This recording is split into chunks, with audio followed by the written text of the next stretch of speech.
So maybe we can get started.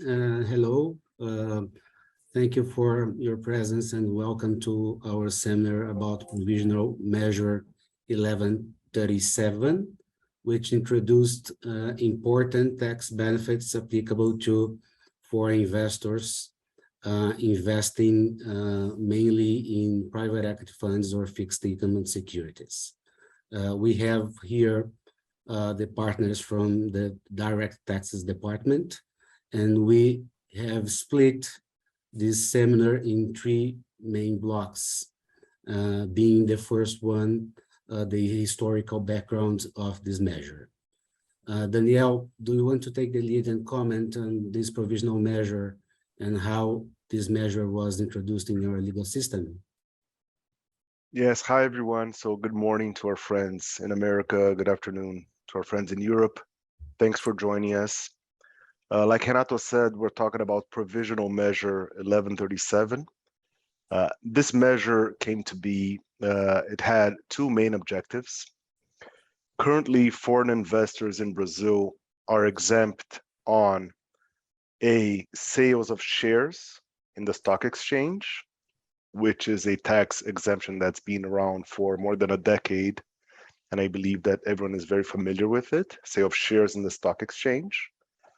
Around a decade ago, foreign investors also became exempt on public securities, public bonds, so bonds issued by the Brazilian government.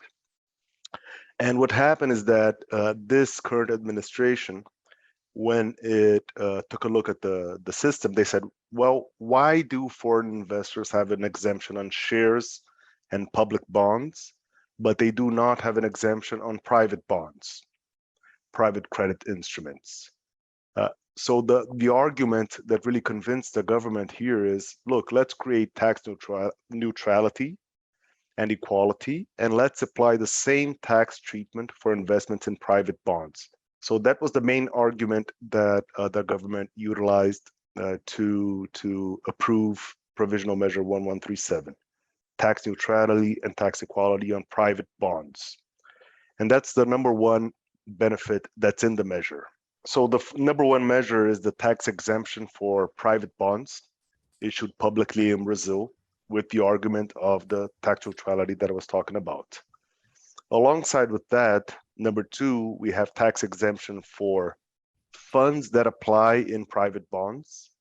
So we have a specific investment fund in Brazil, which is called the Credit Right Investment Fund, or FIDC, FIDC, which applies on a variety of receivables and credit instruments in Brazil. And that's the number two tax incentive that was created by the measure, a full tax exemption for foreign investors in those types of funds.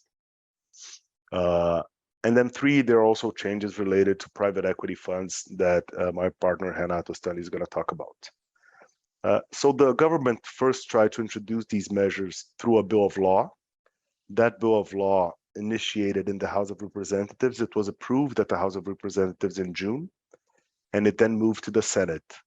The problem with the original bill of law is that it talked about a number of other matters, and it stopped at the Senate. This is what pushed the federal administration to a different strategy in issuing what we call a provisional measure, or a medida provisória, only with the provisions related to this tax exemption. So it's a different legal strategy that was adopted by the government. So this is what made them move strategy and move away from the bill of law, which is the, let's say, the regular course of action, to the provisional measure, which is a specific measure issued by the government and follows a special legislative process. So the way that it works is that the government issues the provisional measure, the medida provisória. It enters into force immediately. Oh, now it's good. Now it's good. It enters into force as soon as immediately, or in this case, January 1st. But it, at the same time, it goes through Congress and it must become a definitive piece of law. So the way that it works is that Congress has 60 days plus an additional 60 days to examine the provisional measure, make any changes that the Congress deems fit, and convert it into a definitive piece of law. If Congress doesn't do this within this time frame, the provisional measure loses its effect.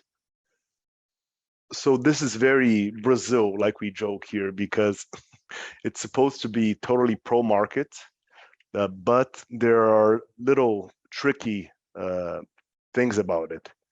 And this is the first of them. The provisional measure is set to enter into force on January 1st.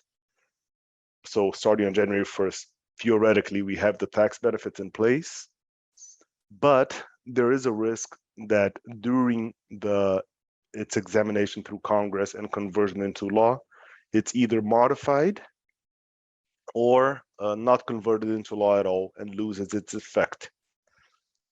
So it's tricky. I mean, because you're going to see that there are a few delicate points about the provisional measure and a few windows of opportunity in which we should act. The first one until the end of the year, the second one on January, February, while the provisional measure is in force, and the third one after it becomes law and then it's stable. We're going to talk about that during the next few blocks. For now, the message is it's set to be into force, but you may know that we're passing through an election right now. In January, we're going to have a potential change in the federal administration or the same government being reelected. We don't know. We're going to go for a second round of elections soon. So we really need to monitor this closely and plan ahead of time, either to do something until December in the case of the private equity funds, or to do something in January and February in case of the credit instruments like we're going to see now. So this is the intro. I'm going to pass the word now to Renato Stanley to talk about the private equity provisions. Okay, thank you, Daniel, and thank you all again for joining us today. It's a pleasure to have you all here to discuss this important rule that, as Daniel said, might affect the foreign investments in Brazil.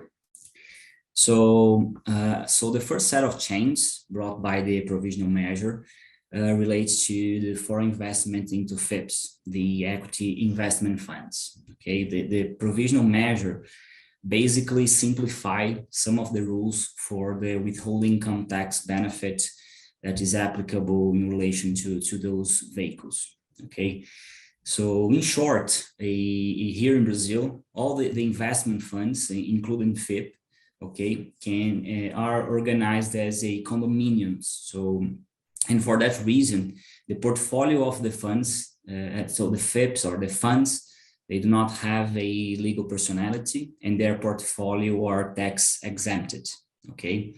As a rule, the taxation is only verified at the level of the quota holder, okay? When the income or the capital gain is recognized by this quota holder.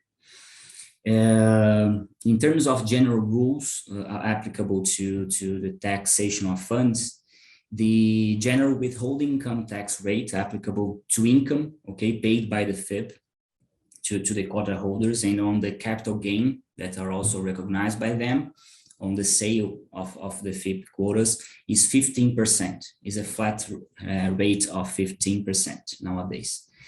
Although there is an important tax benefit that reduces the withholding income tax rate from 15% to 0%, on both income and capital gain, provided that some requirements are met.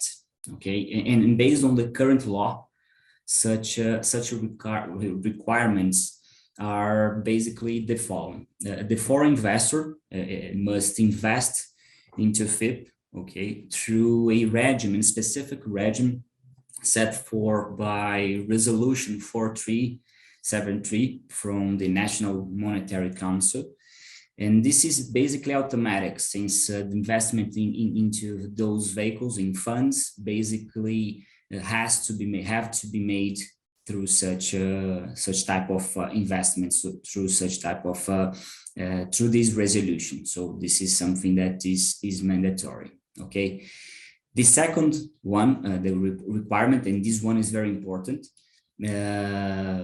The foreign investor cannot hold more than 40% of the quotas of the FIP, okay, together, individually or together with the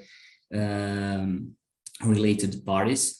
And the quota holder cannot be entitled to 40% or more of the FIPS remuneration. Okay, so if the quota holder holds more than 40% or is entitled to more than 40% of the FIP income, then the 0% rate is not applicable to this specific quota holder, and the 15% withholding income tax rate is then applicable. Okay.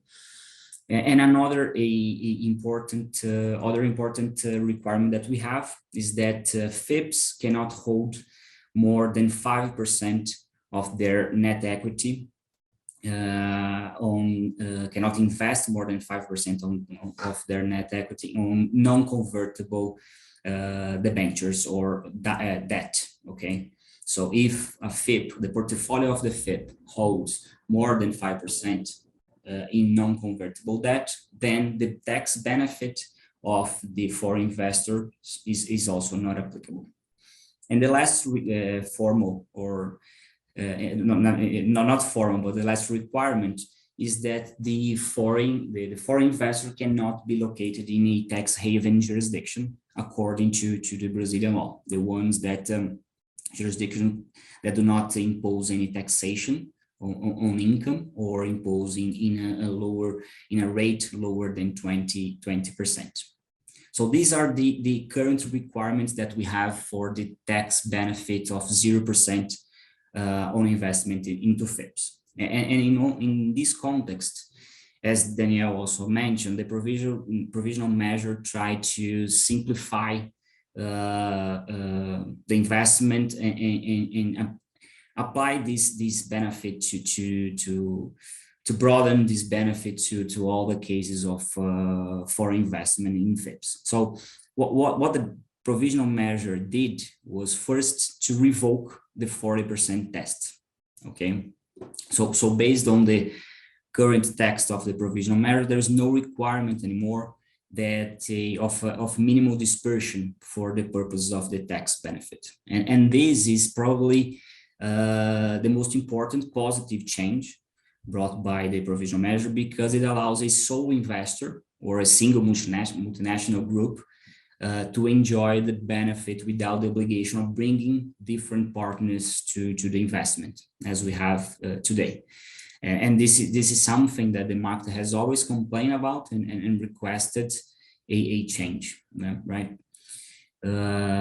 So according to the new rule, we do not have the investor, the foreign investors does not have anymore to meet the minimum 40% test requirement.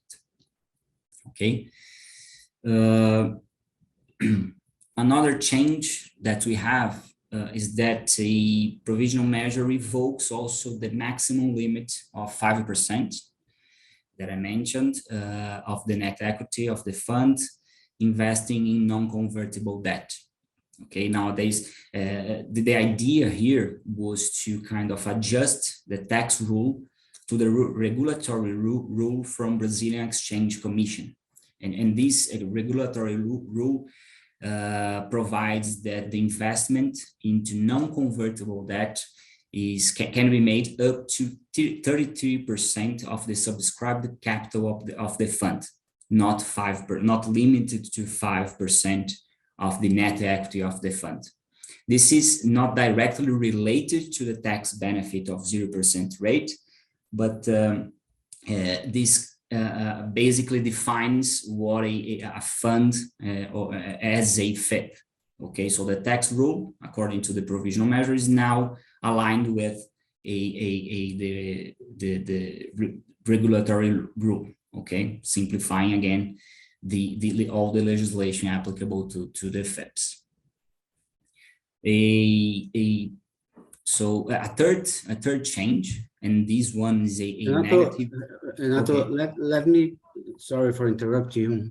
Let me just comment two remarks on these first 2 points. The first one is that this rule is not retroactive, it's prospective, which means that any foreign investor that holds quotas of the FIP with more than 40% until December 2022 would still be subject to a 15% withholding income tax. So even those structures in which artificially or not artificially the quotas of the FIP were held by 2 or more investors, or the FIP holds debt securities, that's still subject to 15% withholding income tax, since the rule applies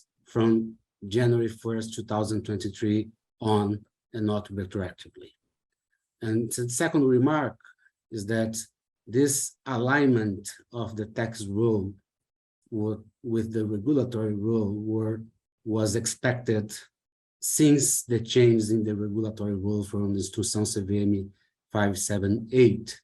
And now, finally, a FIP can hold debt securities, convertible or not convertible, and the quota holder would still benefit from the 0% withholding income tax applicable to income paid by the FIP. Perfect. Thank you, Renato. So as a third change brought by the provisional measure, and this one is a negative one, we have that the withholding income tax benefit is not applicable anymore to direct investors that benefit from a privileged tax regime, as American LLCs, for example. Okay. Currently, what we have is that the tax benefit is not only applicable if the foreign investor is located in a tax haven jurisdiction. So this is something new in Brazilian tax law. So until this provisional measure, the analysis of a privileged tax regimes has always been made only to limit tax deductibility of expenses, mainly focus on TP, transfer pricing, and thin cap rules, and not. And it's the first time that we see the use of this concept to deny a withholding income tax benefit, as we see in this provisional measure. So in short, all the structures that if the provisional measure is converted into law with that provision, what we have is that structures with the LLCs, for example, investing directly into FIP will not be entitled anymore to the tax benefit of 0%. This might have a huge impact on the private equity industry, since I would say 80% or 80% or 85% of the case, the investments by foreign investors into FIPs comes from a privileged tax regime, mainly, but not only the Delaware LLC. And then we have this 3-month window in order to restructure these investments from privileged tax regime to a non-privileged tax regime in order to keep the benefit of the 0% withholding income tax. There are basically, I see, 3 main situations. Situations that the first one is the one in which the foreign investors invest through a tax haven, which is generally Cayman. Nothing changed with respect to that. As Renato mentioned, the Cayman was blacklisted and remained blacklisted, and the benefit is not applicable. But it was also very common a 2-tier structure in which a Cayman GP or LP would invest in a Brazilian FIP through a Delaware LLC or any other privileged tax regime, and therefore they would benefit from the 0% withholding income tax. And the third situation, after the aggressive attempt by the Brazilian tax authorities that tried to deny the tax benefit when tax haven jurisdictions were interposed, we've seen private equity industries moving to other favorable jurisdictions not blacklisted in Brazil, such as the Ontario regime of LLPs or the Scotland regime, in which they would invest either directly or indirectly still via a Delaware LLC. If we are in the second situation, which means that the Ontario or the Scottish entity invests in Brazil through a LLCs, will have to restructure before the year end in order to keep the tax benefit. If we are in the traditional two-tier structure in which Cayman holds the quotas of a Delaware LLC, we would have also to think how to restructure, for instance, converting into a LLP or redomiciling the Delaware LLC to another jurisdictions, or even implementing an international merger of the Delaware LLC into a regime that is not considered to be a privileged tax regime. Why we are saying that this restructure should theoretically be made during this first window of 2022? Because if we implement this as from January 1st, 2023, the privilege tax regime would start being blacklisted, and therefore any gain on, for instance, any gain derived by the investor, for instance, in the liquidation or the redomiciliation or in the international merger, would be subject to taxation in Brazil, of course, if there is any appreciation. Whereas if you implement this corporate restructure before the provisional measure enters into force, any gain derived by this investor would still be subject to a 0% withholding income tax. So this is a very important aspect that we are discussing with many clients, in which what would be the ideal timing for the restructure of the LLCs, considering that we have this 3-month window in order to do that, but also considering that the provisional measure may not be approved by the Congress, as Daniel mentioned. Exactly. So we're discussing with clients what to do until December. So one approach is just plan and do not implement. Another approach is don't do anything. And a third approach is already implement. It's really a case-by-case analysis here. It needs to consider how hard it would be to restructure versus the risk of the provisional measure passing the way that it is. So we're really discussing on a case-by-case basis. There's really no perfect solution applicable to all cases. That's it. Thanks. I think we can move on, Andreza, we can move on to the next slide. Yeah, there is only one more change to comment on previous slides. Is a change that does not directly affect the withholding tax benefit. It was also made on the portfolio, on the limits of the portfolio of the funds. What provisional measure did was to revoke the tax rule that demanded a minimum investment of 67% into shares, warrants, and convertible debentures by the fund. Here, the objective again was to adjust the tax rule to the regulatory one for the qualification of the fund as a FIP. So the instruction 578, the regulatory norm rule demands a minimum investment of 90% of the net equity of the fund into specific assets and shares, warrants, non-convertible debentures, and other bonds that are convertible into company shares or quotas. And so basically, again, the idea here was to adjust the tax rule to the regulatory one, so without any direct impact on the tax benefit. So, and in this slide, going back to the discussion on the benefit. So the provisional measure reviewed an important distortion that we have still, and recognized that the withholding income tax benefit of 0% should also be applicable to the income paid by infrastructure equity investment funds, the so-called FIDC. So, and this is because nowadays we have a controversy in relation to that, basically because the tax authorities, they understand that the 0% rate applicable to FIPS are only applicable to capital gains, not to income paid by those funds. And the market have always discussed that the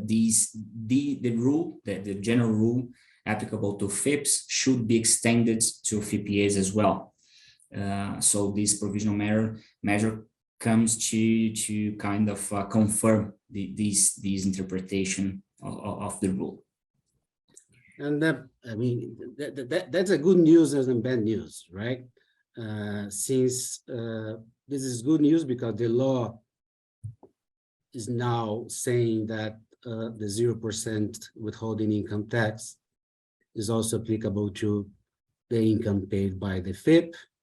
But on the other hand, it is implicit that since a new piece of law says that the 0% is applicable to the FIP, until this law enters into force, the 0% benefit was not applicable, which is against the understanding of part of the players in the market.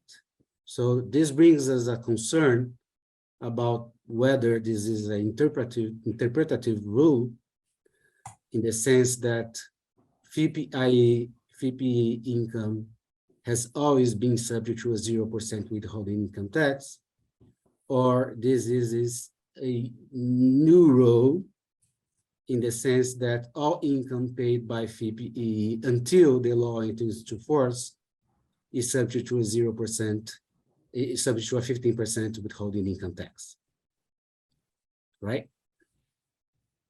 Perfect.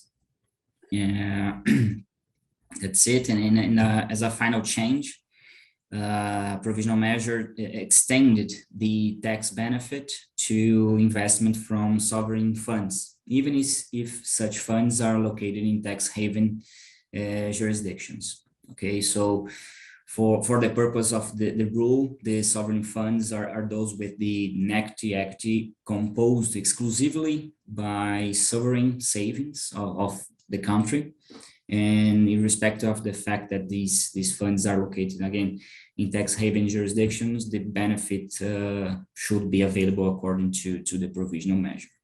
Yeah, this is a historical claim from the sovereign funds. They were already subject to a 0% withholding income tax on certain types of fixed income debt securities in Brazil. And their request was to also apply the tax benefits to income paid by the FIP, even if they are located in a tax haven jurisdiction. And this is exactly what the provisional measure says now, that the sovereign funds, and it defines that the sovereign funds are the ones whose assets are exclusively composed by the sovereign fund. And to the extent that they are considered as such, even if they are located in a tax haven jurisdiction, the investment would benefit from the 0% withholding income tax. I think that's it in relation to the investment of FIPS. I think all those we covered all the topics mentioned in these slides. And as Renato mentioned, we have positive changes proposed by the provisional measure, but we also have some things to consider in relation to a structure that we have already implemented. Okay, and these situations should be analyzed case by case. Yeah, the main downside of this provisional measure is specifically with respect to the inclusion of this concept of privileged tax regime in the sense of denying the tax benefit for entities that are incorporated in such jurisdictions. So this is the main downside of the provisional measure, although there are a lot of important aspects, not only to private equity, but also to fixed income that we'll comment from now on. Okay, so let's move on to the second group of rules brought forward by Provisional Measure 1137. And as Daniel mentioned, this provisional measure also created a general exemption to non-resident investors that invest in private bonds issued by Brazilian companies. So just to make clear the importance and the scope of this exemption, we're going to take a look how the Brazilian debt market works today. So today we have private bonds issued by Brazilian companies. They are taxed at a 15% rate, a general 15% rate. And so whenever the 15% rate doesn't fit with the economics of the transaction, we have to implement a complex structure to avoid this 15%. So a common structure that has been used in the market involves the issuance of these bonds abroad. So for instance, in Luxembourg for a subsidiary of the Brazilian company, and then a sophisticated structure has to be implemented to bring these proceeds to Brazil with the tax exemption. So we may use an export prepayment agreement or a similar transaction that they are feasible and that can be used, but they are subject to a couple of restrictions, discussions, and they doesn't fit to all types of industries. So this is the first structure that can be used to avoid this 15%. And we also have here two main exemptions that are granted to non-Brazilian residents. The first one is the infrastructure debentures, and the second is the long-term investments bonds. These two type of credit markets, they are subject to the tax exemption, but they are also quite inflexible as they have some requirements. For instance, the term of the investment, the use of the proceeds that has to be destined to infrastructure projects, or you have to destine it to investment projects. So we have exemptions now, but these exemptions that does not fit to all types of industries as well. So the outcome of this scenario that involves this 15% general rate, this sophisticated structure that has to be implemented to avoid this 15% rate, or these exemptions that doesn't fit to all types of industries, the outcome of this is that today we don't have foreign investors looking at or investing in the Brazilian credit market. So maybe to address these issues, the Brazilian government created this general exemption that now is provided by Provisional Measure 1137. And this general exemption now applies to a great number of credit to bonds, yes. So now the 15% rate should not apply to interest paid by bonds issued by Brazilian companies, to the extent that these bonds are not issued by financial institutions. So the first requirement is that we have to be, this bond is being issued by non-financial Brazilian entities. And there is some requirements that has to be observed with respect to the investor. So the investor can be related parties. So the bonds can be issued to related parties located abroad.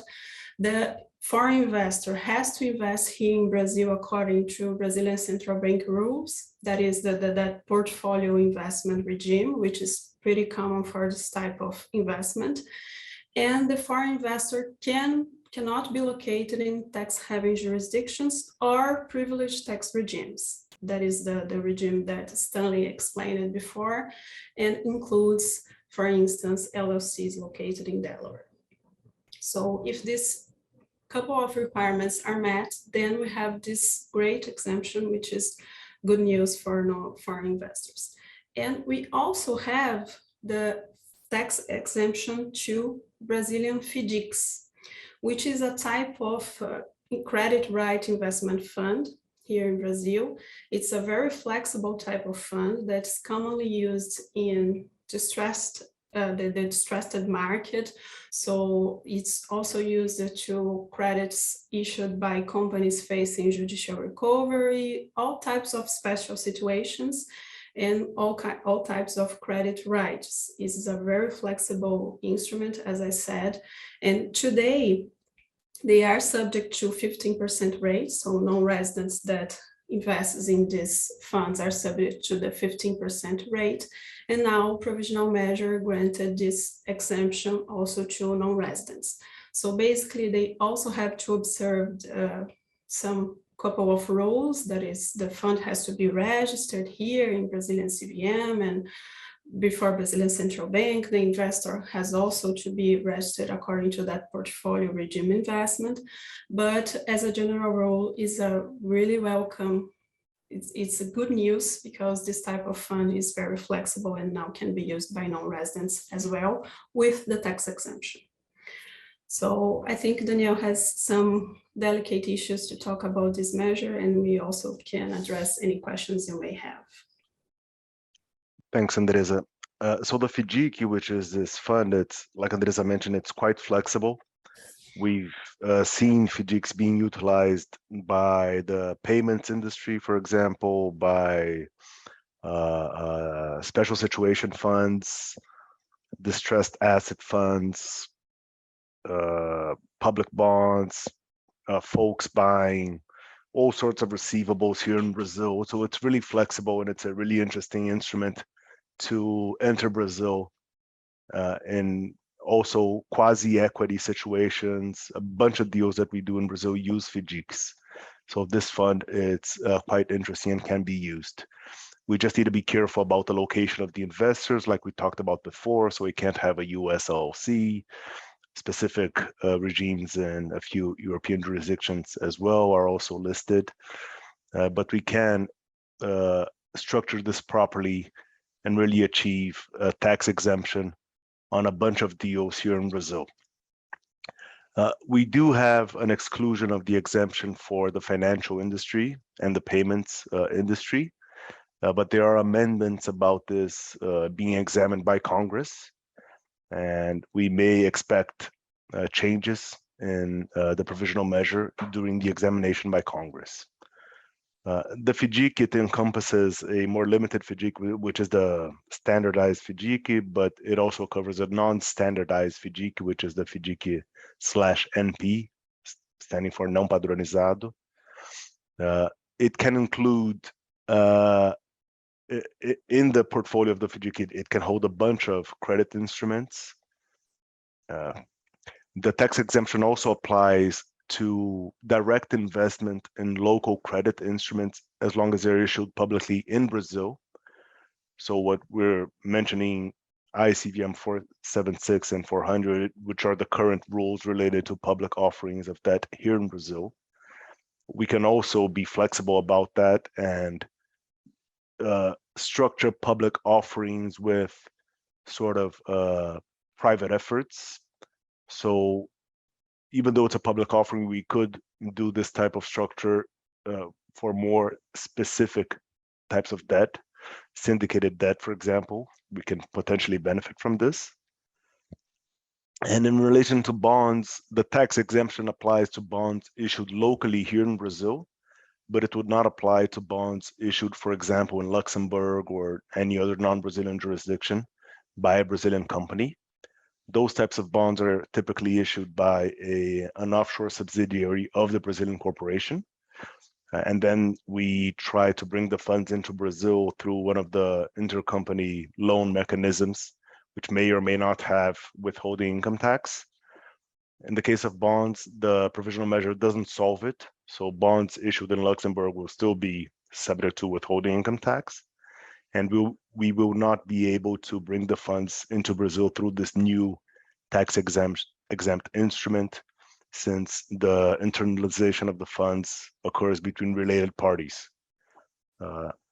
like we said before, there are a bunch of amendments to the provisional measure being examined by Congress. One of them would solve this problem, but for the time being, the problem isn't solved. So it's only for local debt and investments in local funds, FIDCs. Thanks, Andreza. This is it.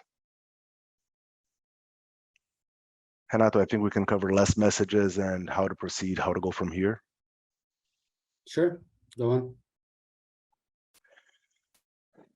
Yeah, this is a quick chat.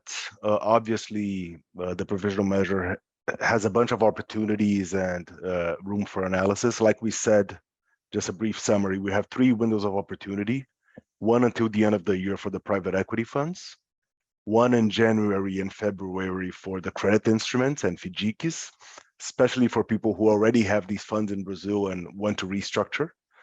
And the third one starting in March, when we expect the provisional measure to be converted into law. We are following this matter closely in Congress, and we're following closely the potential amendments in Congress, and working closely with a few clients as well in planning ahead of time. So let us know if you want to discuss anything in further detail. We're happy to see a bunch of clients here online with us today and a few partners as well. So we are fully available to help. We will send those slide decks to you by email. And if you have any question, let us know.